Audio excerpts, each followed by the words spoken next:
छठी माई के देखनी बाजार में बाजवा के दुकान में नु हो।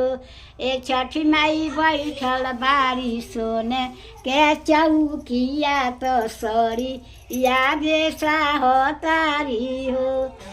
छठी माई बैठल बारी सोने के चौकिया तो चुंदरी बेसा हो तारी हो।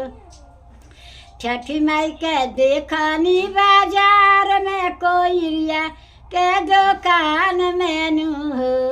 ए छठी माई बैठल बारी सोने के चौकिया तो नरियर बेसा हो तारी हो।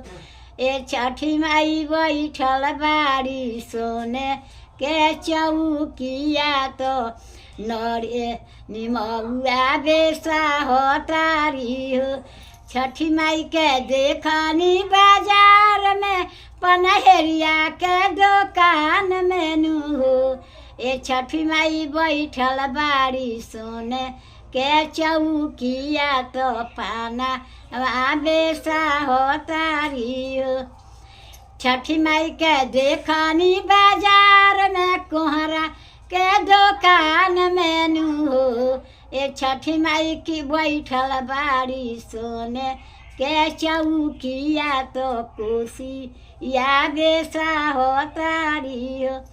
ए छठी माई बैठल बारी सोने के चौकिया तो कोसिया बेसा हो तारी हो।